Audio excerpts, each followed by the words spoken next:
주목하소서. 주를 향한 노래가 꺼지지 않으니 하늘을 열고 보소서. 이곳에 임재하소서. 주님을 기다립니다. 기도의 향기가 하늘에 닿으니 주여 임재하여 주소서. 이곳에 오셔서 이곳에 앉으소서. 이곳에서 드리는 예배를 받으소서. 주님의 이름이 주님의 이름만이 오직 주의 이름만 이곳에 있습니다. 이곳에 오셔서 이곳에 앉으소서. 이곳에서 드리는 예배를 받으소서. 주님의 이름이 주님의 이름만이 오직 주의 이름만 이곳에 있습니다.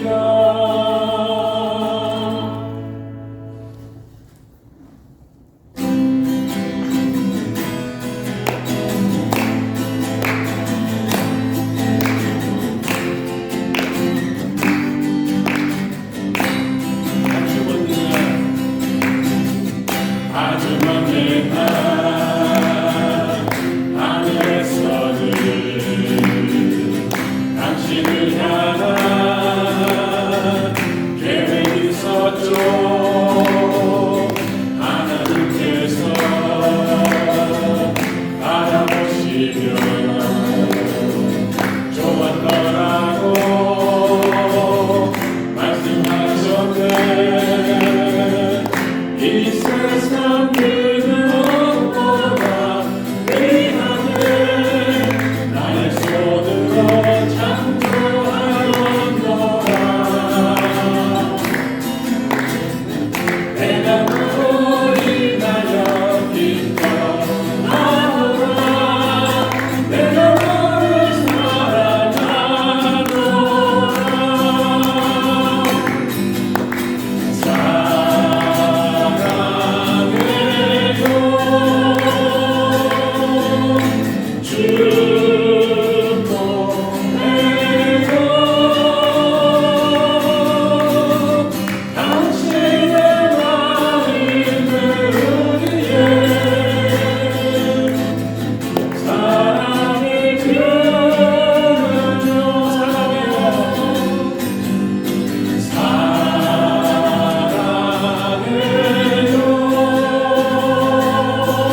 지루 말아야 작게나 주의 손이 항상 살펴주시고 모든 일을 주 안에서 평온하게 하시네. 몸도 맘도 연약하나 세림하다 살았네. 불듯이 부르시는 주의 은혜 족하라. 사랑 없는 거리에나 험한 산길 헤매네. 주의 손을 굳게 잡고 찬송하며 가리라. 주님 다시 내올라니 날로 다가와 무거운 짐 주께 맡겨 벗을 날도 멀잖네. 나를 위해 예비하신 보영지에 돌아가 아버지의 품 안에서 영원토록 살리라. 주 예수보다 귀한 것은 없네. 이 세상 부귀와 바꿀 수 없네. 영주를 내내신 돌아가신 그 놀라운 사랑 잊지 못해. 세상 즐거움 다 버리고 세상 찬양 버렸네. 주 예수보다 귀한 것은 없네. 예수 밖에는 없네. 주 예수보다 귀한 것은 없네. 이 세상 명예와 바꿀 수 없네. 이전에 즐기던 세상이고 주 사랑하는 것 내지 못해. 세상 즐거움 다 버리고 세상 찬양 다 버렸네. 주 예수보다 귀한 것은 없네. 예수 밖에는 없네. 주 예수보다 귀한 것은 없네. 이 세상 행복과 바꿀 수 없네. 그 몸과 빛깔이 보이려와도 주사 이름 내가 변치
없기에 오늘도 세상의 모든 즐거움을 기호하고 이 자리에 모였습니다.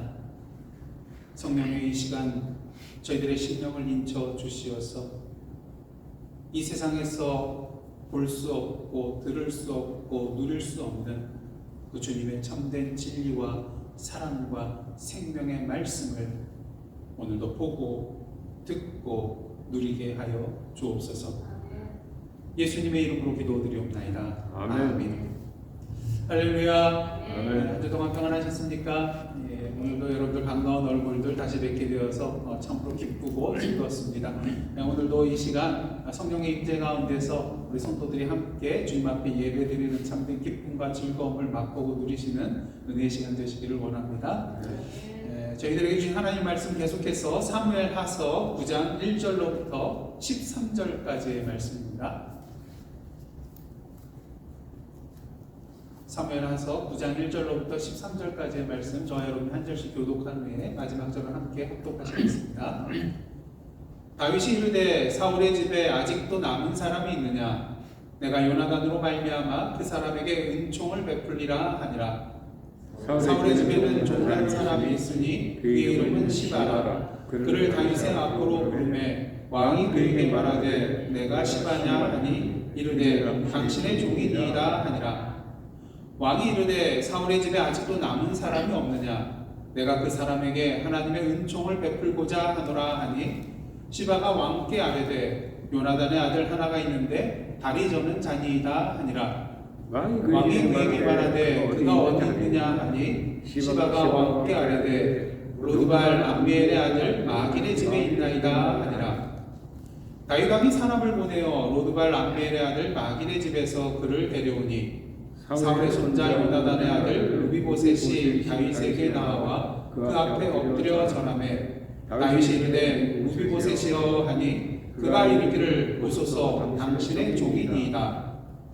다윗이 그에게 이르되 무서워하지 말라. 내가 반드시 내 아버지 요나단으로 말미암아 내게 은총을 베풀리라. 내가 내 할아버지 사울의 모든 밭을 다 내게 도로 주겠고 또 너는 항상 내 상에서 떡을 먹을지니라 하니 그가 절하여 이르되 이 종이 무엇이기에 왕께서 죽은 개 같은 나를 돌아보시나이까 하니라. 왕이 사울의 시종 시바를 불러 그에게 이르되 사울과 그의 온 집에 속한 것은 내가 다 내 주인의 아들에게 주었노니 너와 내 아들들과 내 종들은 그를 위하여 땅을 갈고 거두어 내 주인의 아들에게 양식을 대주어 먹게 하라. 그러나 내 주인의 아들 르비보셋은 항상 내 상에서 떡을 먹으리라 하니라. 시바는 아들이 15명이요 종이 20명이라. 시바가 왕께 아뢰되 내 주 왕께서 모든 일을 종에게 명령하신 대로 종이 준행하겠나이다 하니라. 무비보셋은 왕자 중 하나처럼 왕의 상에서 먹으니라. 무비보셋에게 어린 아들 하나가 있으니 이름은 미가더라. 시바의 집에 사는 자마다 무비보셋의 종이 되니라. 함께 읽겠습니다. 무비보셋이 항상 왕의 상에서 먹음으로 예루살렘에 사니라. 그는 두 발을 다 절거라. 아멘. 이는 하나님의 말씀입니다. 여러분이 잘 아시는 미국의 억만장자이며 투자의 귀재라고 불리는 사람이 누구죠? 워렌 부페. 제가 발음이 잘 버핏인데 제가 설교 준비하다가 우리 딸내미가 부페 얘기를 하더라고요. 그래서 갑자기 지금 그거하고 연결이 돼가지고 제가 실수를 했는데요. 워렌 버핏인데 2000년부터 해마다 해오는 행사가 있었는데 그게 뭐냐면은 자신과 전심 집사를 할 수 있는 기회를 경매에 붙이는 거예요. 그래서 그 수익금을 자선단체에 전달을 하였습니다. 그래서 올해도 이제 하는데 올해가 마지막이라고 선언을 했어요. 그러다 보니까 경매가가 어떻게 되겠습니까? 천정부식일수록 계속 올라가는 거예요. 그래서 얼마 전에 이제 이베이를 통해서 경매가 끝났는데 낙찰 금액이 무려 1,900만 불. 1,900만 불. 한국 돈으로 환산하면 246억 원이에요. 정말 대단한 그런 금액인데 낙찰자 신원이 아직은 누군지 밝혀지지는 않았지만 낙찰자는 최대 7명과 더불어서 함께 뉴욕 맨하탄의 유명 스테이크 하우스에서 워렌 버핏과 식사를 하게 된다고 합니다. 만약 여러분에게 1,900만 불이 있다면 이렇게 하시겠나요? 네. 뭐 생각할 그것도 없죠. 예, 노라는 대답이 아마 나올 겁니다. 하지만 만일 무료로 이러한 기회가 주어진다면 여러분은 어떻게 하시겠습니까? 뭐 당연히 뭐 누리겠죠. 예. 안 하시겠어요? 예. 근데 여러분 어떻습니까? 평소에 자신의 지금 위치에서는 결코 만날 수 없는, 하지만 평소 아주 존경하고 존경했던 사람이라면, 그리고 아주 세상의 유명인이라면 그 사람과 함께 식사를 할 수 있게 된다는 것 그 자체로 참으로 영광의 그런 순간이라고 할 수가 있을 것입니다. 어떤 면에서는 가문의 뭐예요? 가문의 영광이 되겠죠. 그렇게 많은 사람들이 그러한 기회가 생기게 되면 식사를 즐길 뿐만 아니라 어떻게 합니까? 그 사람의 뭐도 받아요? 예, 사인도, 친필 사인도 받겠죠. 그리고 뭐 합니까? 이렇게 하죠. 예, 그래서 인증샷을 찍죠. 그리고 가만히 있습니까? 그것을 인터넷 SNS에 뭐 다 올리게 되죠. 그리고 아는 사람들께 아마 자랑을 하게 될 겁니다. 그리고 찍은 사진을 어떻게 할까요? 4x6 사이즈가 아니라 8x10보다 더 큰 사진으로 뽑아가지고 액자에다가 딱 넣어놓고 가장 잘 보이는 곳에 걸어두고 두고 보게 될 것입니다. 근데 오늘 본문을 보시면 왕의 아들도 아닌데 아침마다 왕자 중 하나처럼 왕과 함께 왕의 상에서 식사를 할 수 있는 특권과 영광을 누릴 수 있게 된 사람이 나오게 됩니다. 한 번도 아니고 매일 아침 왕의 상에서 식사를 할 수 있게 되었는데, 그렇게 될 수 있었던 이유는 무엇일까요? 지난주 저희들은 어떤 내용을 다뤘습니까? 다윗의 정복 전쟁에 대한 그런 내용을 함께 다뤘습니다. 그래서 다윗이 어디로 가든지 누가 이기게 하셨어요? 하나님께서 이기게 해주셨다는 거죠. 그래서 대적들로의 그런 위협으로부터 이스라엘을 자유롭게 해주시고, 또 그 지경을 동서남북으로 사방으로 넓혀 주시면서 다윗의 집을 더욱더 견고하게 해주시는 것을 우리가 보았습니다. 근데 이런 가운데 아마도 다윗은 그동안은 바빠서 기억하지 못했지만 이러한 상황 속에서 이제 좀 편안해지고 또 안정을 찾고 평온한 그런 상황 속에서 누가 생각이 났을까요? 자신의 가장 사랑스러운 친구 요나단이 생각이 났을 거예요. 이러한 순간에 요나단이 나와 함께 있었더라면 아마 그런 생각도 품게 되었을 것입니다. 근데 이러한 상황 속에서 다윗은 또 무엇이 생각났을까요? 요나단 그냥 그 얼굴만 생각난 것이 아니라 요나단과 함께 맺었던 헤세드의 언약, 그 인자함의 언약, 이것이 생각이 났을 것입니다. 그 내용은 무엇인가요? 사무엘상 20장에 나와 있는데요. 14절과 15절에 이러한 그 언약 중에 요나단이 다윗에게 이러한 말을 한 것이 나옵니다. 14절, 15절 제가 공독해 드릴 텐데 한번 잘 들어보십시오. 너는 내가 사는 날 동안에 여호와의 인자하심을 내게 베풀어서 나를 죽지 않게 할 뿐만 아니라 여호와께서 너 다윗의 대적들을 지면에서 다 끊어버리신 때에도 너는 내 인자함을 내 집에서 영원히 끊어버리지 말라.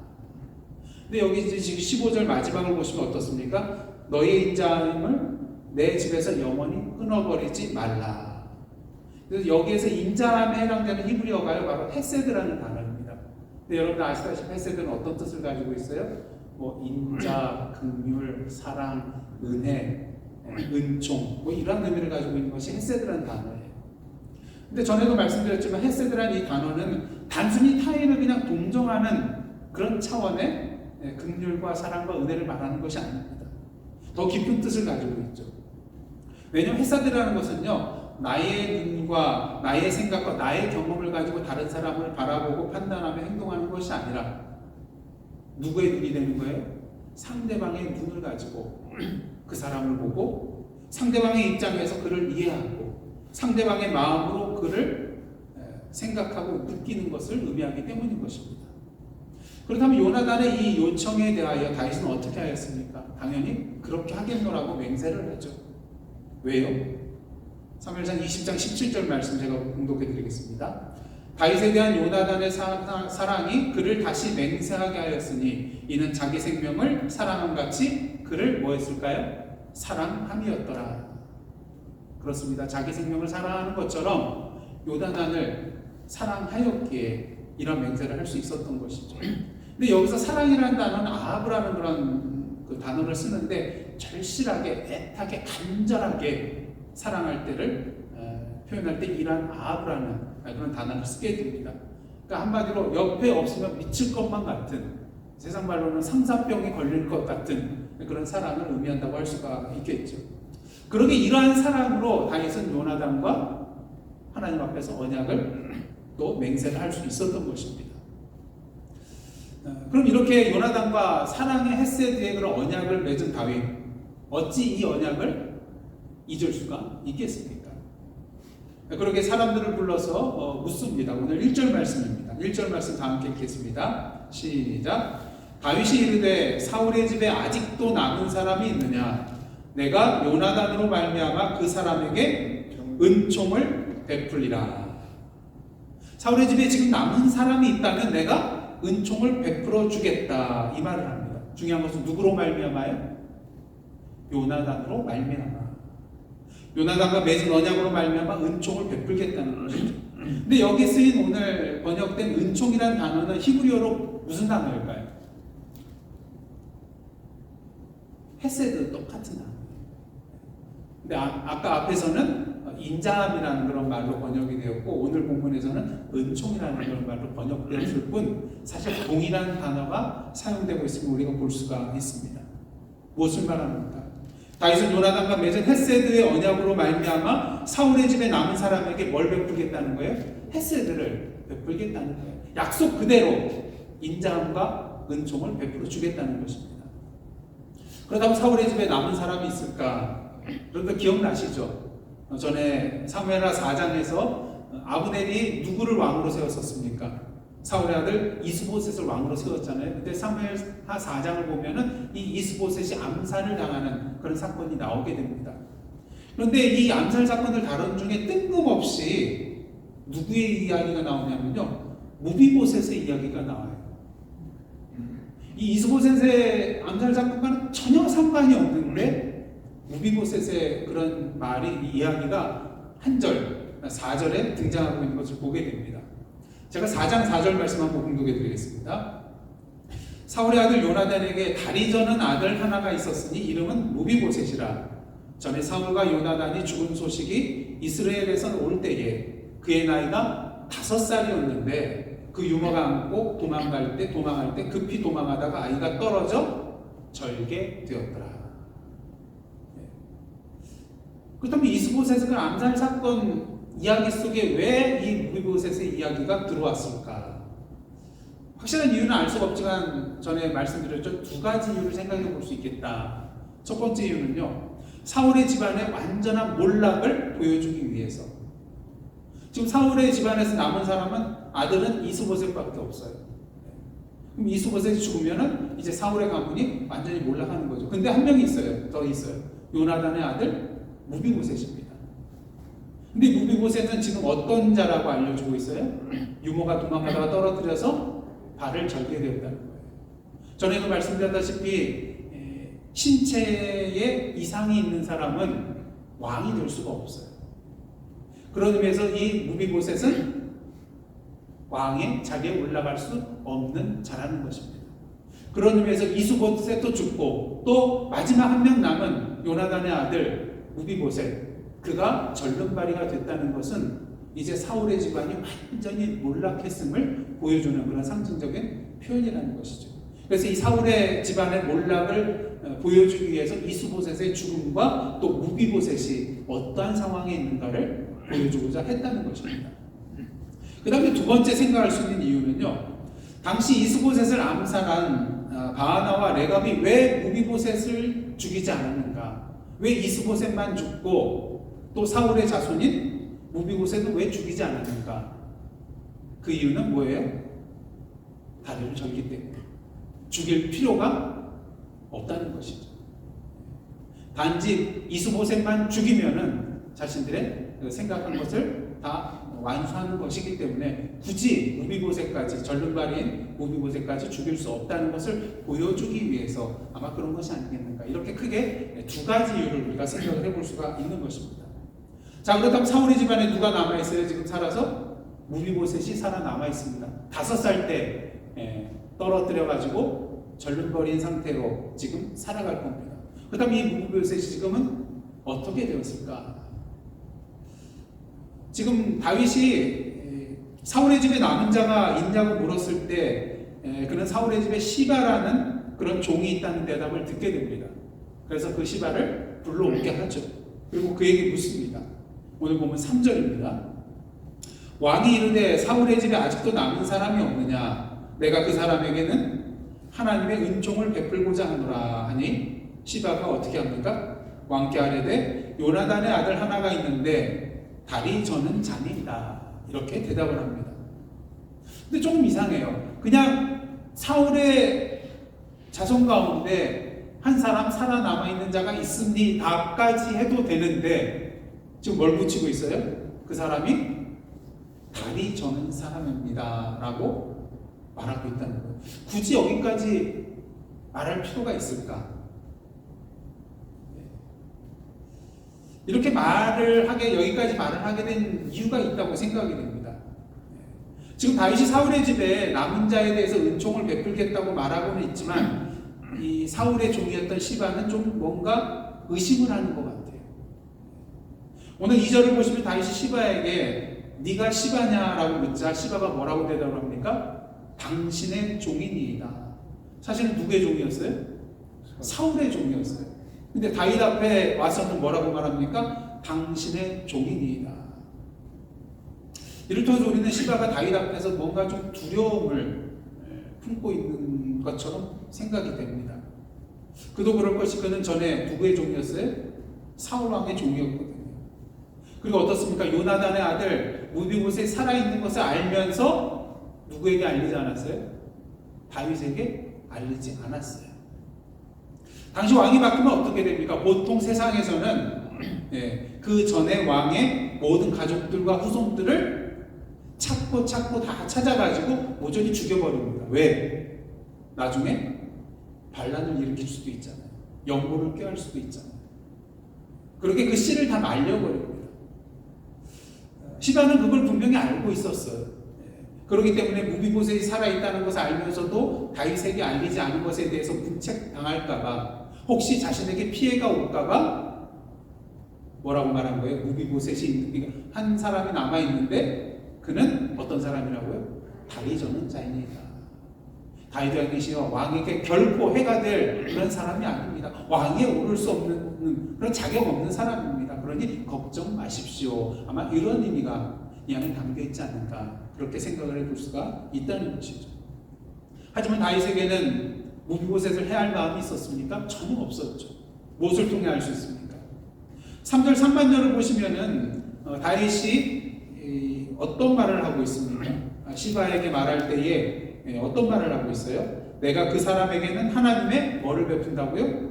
은총을 베풀겠다고 그렇게 말을 하고 있습니다. 근데 앞에 보면은요, 다윗이 마음으로 작정하고 있을 때 뭐라고 했냐면 그냥 내가 그에게 은총을 베풀려고 한다고 말했어요. 근데 3절에는 뭐가 붙어 있냐면요, 하나님의 은총을 베풀겠다고 말하고 있습니다. 만일 사울에 남은 그런 사람을 찾아내어 죽이려는 마음을 품었다면 굳이 다윗이 하나님의 이름까지 들먹이면서 이렇게 하지는 않았을 거예요. 하나님의 이름을 망령되게 일컫는 거잖아요. 하나님을 자신의 속임수의 수단으로 사용하는 거잖아요. 그래서 이러한 표현을 통해서 우리는 다윗의 마음이 진정이었다는 것, 그에게 진정성이 있다는 것을 분명히 알게 되는 것입니다. 다윗은 계속해서 이 시바에게 요나단의 아들이 어디 있냐고 묻습니다.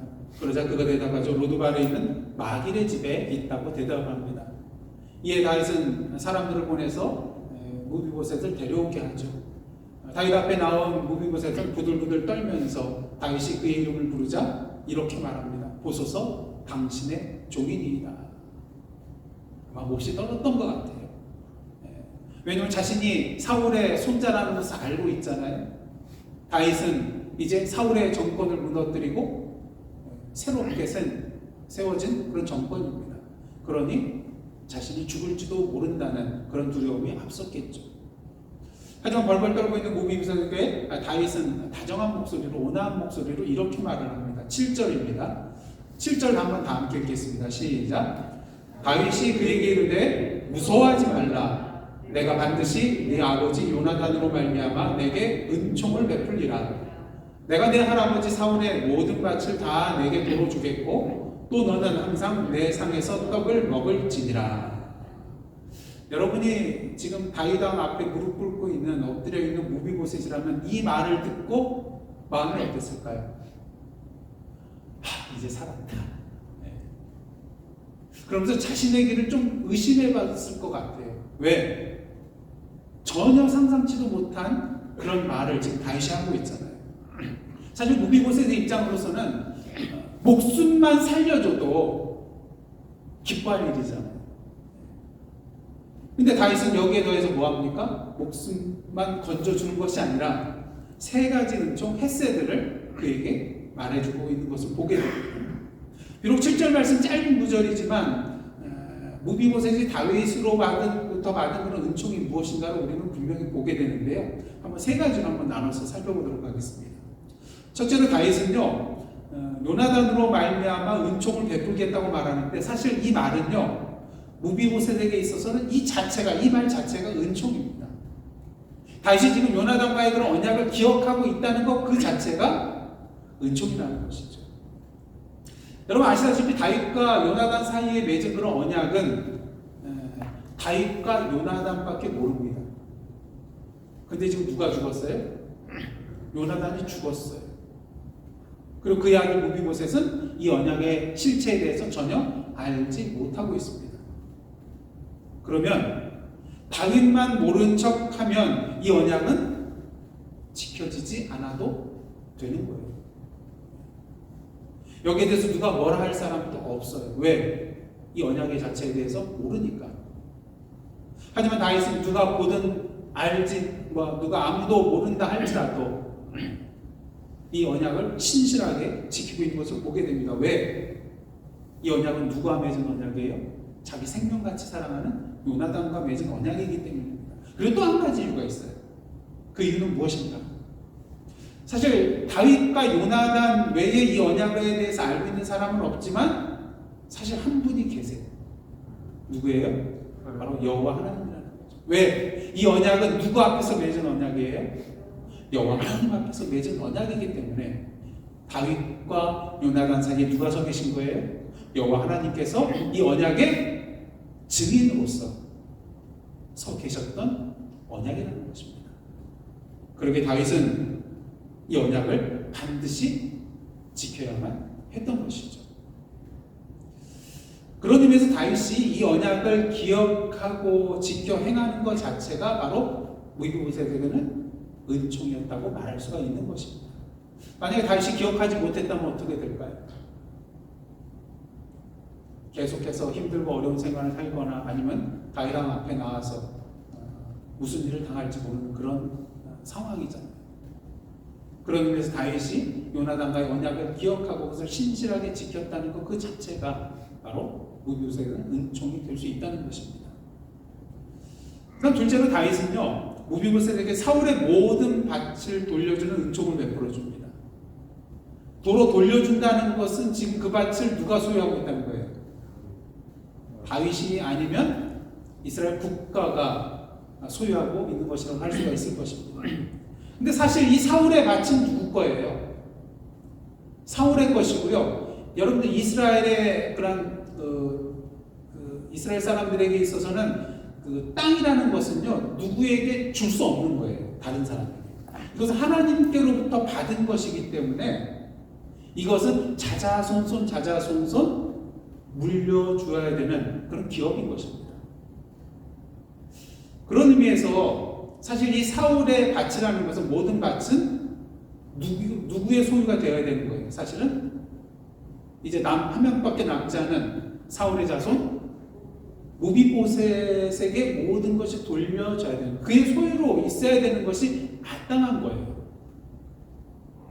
그렇다면 왜 이것이 무비보셋의 소유가 되지 못했을까? 이유는 간단합니다.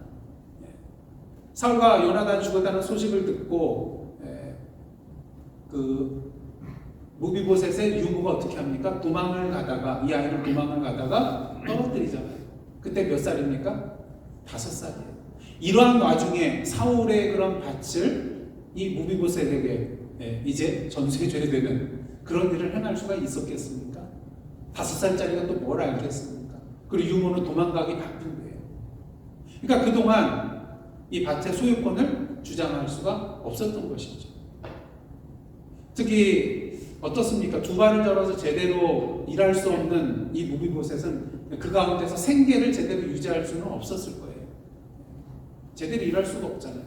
뭐 누가 소장목을 시킨다 할지라도 일을 제대로 할 수가 있겠습니까? 그러니까 참으로 어려운 삶을 살았을 거예요. 근데 이러한 가운데 무비보셋을 도와준 사람이 있는데 오늘 본문에 나오는 로드발에 사는 마길이라는 그런 사람입니다. 그러니까 누군지는 우리가 확실히 알 수는 없어요. 그런데 사무엘하 17장을 보시면은 이 사람에 대해서 잠깐 이름이 나옵니다. 거기에 보시면은 다윗이 압살롬의 반역을 피해가지고 마하나임에 도착을 하는데 그 당시 그 마길을 포함한 여러 사람이 이 다윗과 그 일행들에게 먹을 것을 제공해 준 것을 보게 됩니다. 그러니까 이를 통해서 우리가 마길에 대해서 알 수 있는 것은 한 가지가 있는데요. 힘들고 또 어려운 검경에 처한 사람들을 항상 사랑으로 돌봐주는 사람인 것 같다. 사실 여러분 어떻습니까? 사울도 죽고 요나단도 죽었는데 무비보셋을 왜 돌봐줘요? 정권이 바뀌었는데. 이유는 하나입니다. 불쌍했거든요. 그렇게 긍휼을 베풀어 준 것입니다. 다윗과 그 나라가 이 사울의 땅을 이렇게 접수하게 된 것은 아마도 사울의 자손이 없다고 아마 여겼기 때문이 아닐까 그런 생각을 해보게 됩니다. 그러기에 이것을 다윗의 소유 또는 국가로 귀속을 했겠죠. 하지만 이제 요나단의 아들 무비보셋이 나타났습니다. 그러니 다윗이 해야 될 일은 무엇이에요? 그 밭을 도로 돌려주는 것이었습니다. 근데 문제가 있어요. 밭을 돌려줘도 소용이 없어요. 왜? 밭을 기경할 능력이 없잖아요. 자신이 못하면 종이 해야 되는데 종도 없잖아요. 하지만 문제가 되지 않습니다. 다윗이 그것을 다 알고 사울의 시종이었던 시바를 불러서 이렇게 명령을 합니다. 오늘 보면 9절에서 10절입니다. 제가 봉독해 드리겠습니다. 왕이 사울의 시종 시바를 불러 그에게 이르되 사울과 그의 온 집에 속한 것은 내가 다 네 주인의 아들에게 주었노니 너와 내 아들들과 내 종들은 누굽니까? 너와 시바 말하는 거죠. 네 아들들과 시바의 아들들 그리고 네 종들 시바의 종들은 누구를 위하여요? 그를 위하여 무비보셋을 위하여 땅을 갈고 거두어 네 주인의 아들에게 양식을 대줘 먹게 하라. 그러나 네 주인의 아들 무비보셋은 항상 내 상에서 떡을 먹으리라 하니라. 시바는 아들이 15명이요 종이 20명이라. 밥 갈기 충분한 사람들이 있어요. 근데 여기서 한 가지 이상한 게 있어요. 시바는 사울의 종이었습니다. 종의 신분이었어요. 근데 아들이 몇 명이에요? 15명. 그리고 종들이 몇 명이에요? 20명. 근데 이 정도 아들을 낳으려면 아내가 한 명이었을까요? 여럿이었을 거예요. 그 종들도 이렇게 많습니다. 그러면 재산도 많았을 거예요. 한마디로 지금 시바의 이러한 아들 숫자와 종들의 숫자를 보면은 적어도 작은 마을의 유지 정도의 그런 지위에 있는 사람이 아니었을까 생각해 보게 됩니다. 이를 통해서 우리는 시바가 참으로 약삭빠르고 계산에 능한 사람임을 보게 됩니다. 사울이 왕으로 있을 때는 사울의 종이었어요. 근데 오늘 본문 보시면 다윗 앞에 나아가 불려갔을 때 뭐라고 합니까? 다윗을 향하여 당신의 종이니이다. 사울의 종이었다가 이제는 다윗의 종이 되었어요. 만약 그가 사울에게 충성된 종이었다면 어떻게 했을까요? 죽는 한이 있어도 누구를 돌봐야 했을까요? 무비보셋을 돌봐야 했을 것입니다. 지금 무비보셋이 어디에 있는지 알고 있다면 옛날부터 무비보셋이 어떤 상황에 처해 있는가를 분명히 알고 있었을 거예요. 하지만 나 몰라라 하고 그를 내팽개쳐 두고 뭐 한 거예요? 자신의 재산 증식에 완전히 올인하고 있었다는 것이죠. 무비봇을 남겨놓고 혼자 호의호식하면서 살았다는 것입니다. 왜? 그는 사람에 충성하는 자가 아니라 뭐에 충성하는 자예요? 물질에, 재산에 충성하는 자였기 때문인 것입니다. 그렇게 나중에 보시면 이 무비보셋이 이 시바가 무비보셋을 속이고요. 그리고 다윗에게 그를 모함하여서 무비보셋 재산을 가로채는 그러한 장면을 보게 됩니다. 이에 대해서는 자세하게 다음에 이제 이 본문을 다룰 때에 함께 나누도록 하겠습니다. 이처럼 다윗은요 무비보셋에게 사울의 모든 밭을 다시 돌려주는 은총을 베풀어 줍니다. 또 하나의 은총이었죠. 근데 뿐만 아닙니다. 이거보다 더 큰 은총이 남아 있는데요. 셋째로 다윗은 무비보셋이 항상 왕의 상에서 먹도록 은총을 베풀어 줍니다. 사울의 모든 밭을 도로 돌려주겠다고 말하는 다윗이 이렇게 말합니다. 7절 하반절인데요. 또 너는 항상 내 상에서 떡을 먹을지니라. 한 번 초대해서 먹는 게 아니에요. 언제요? 항상.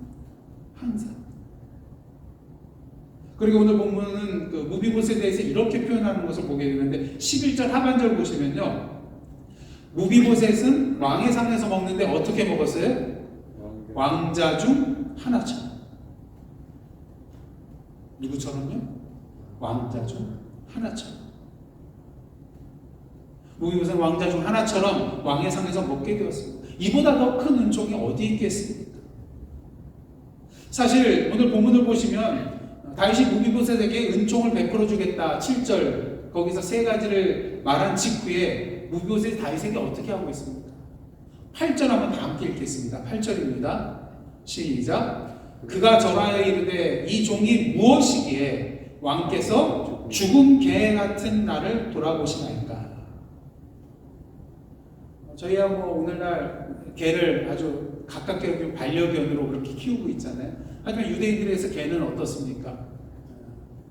별로 뭐 달갑지 않은 그런 존재예요. 뭐 길에 다니면서 시체를 또 먹고 다니잖아요. 그러니까 그 개를 멸시했어요.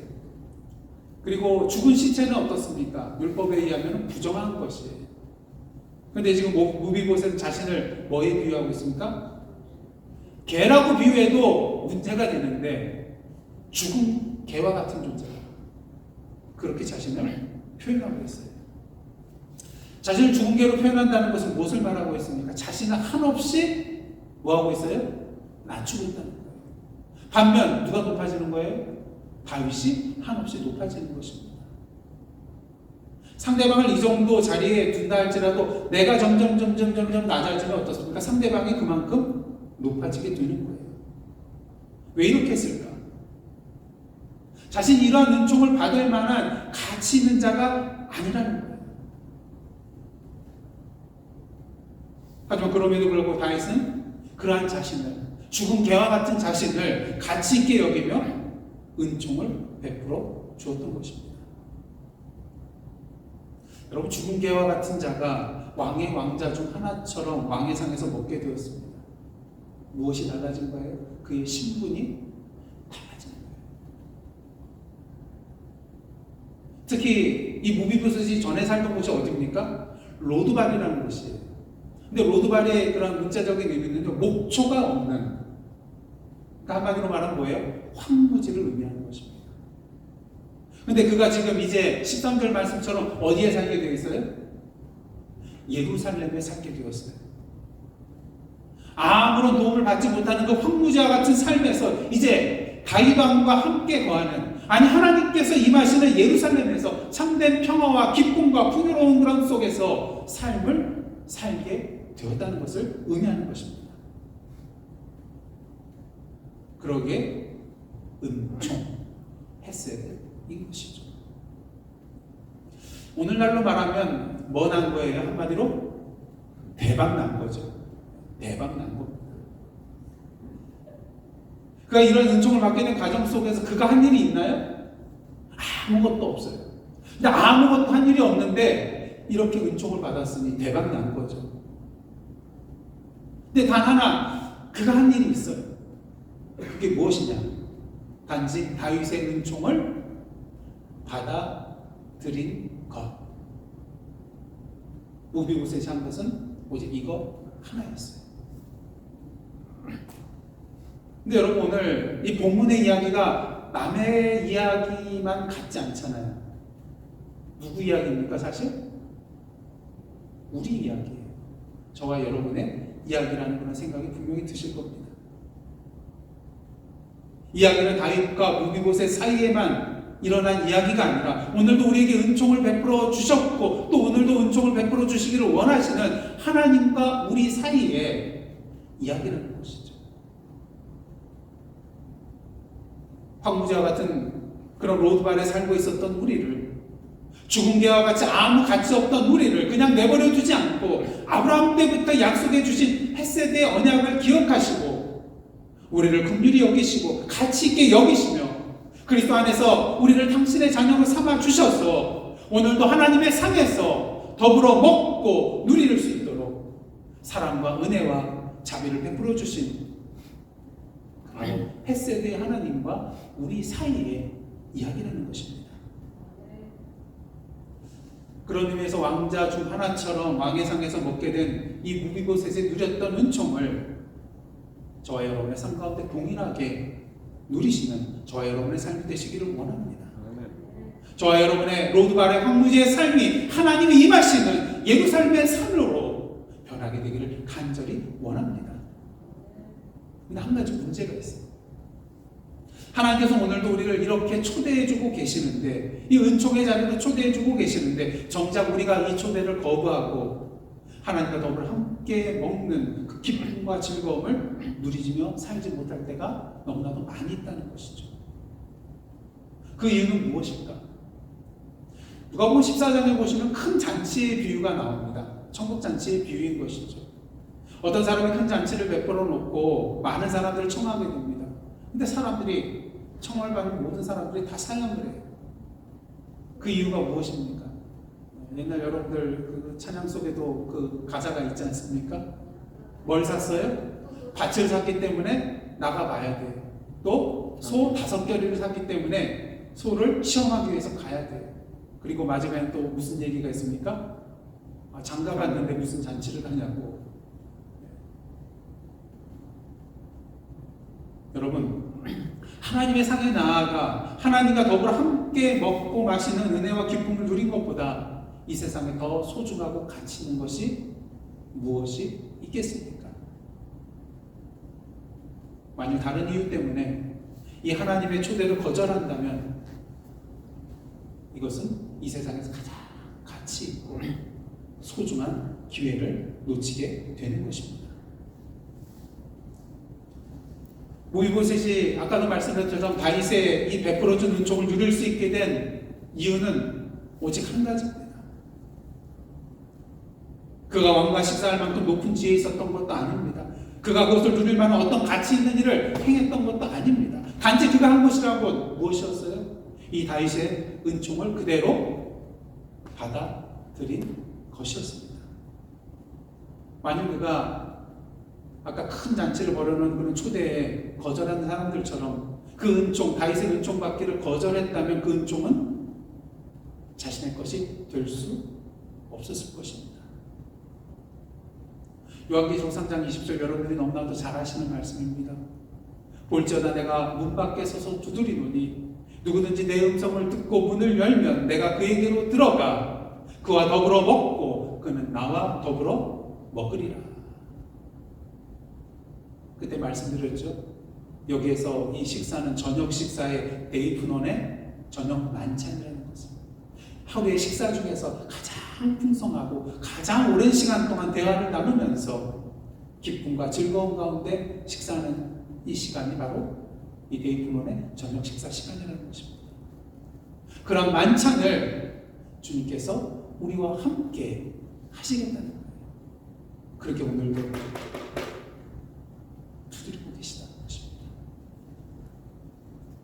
바라기는 이 전국 잔치상에 초대하고 계시는 이 주님의 우리의 마음 문을 두드리는 소리에 민감하게 반응하시고 세상의 다른 것 때문에 이 기회를 놓치는 것이 아니라 오늘도 그 부르심에 대하여 우리의 마음문을 활짝 열고 그 부르심에 아멘으로 응답하며 나아가시는, 그래 오늘도 주님과 더불어 천국 잔치의 상을 맛보며 누리는 저와 여러분의 복된 삶이 되시기를 주님의 이름으로 축복합니다.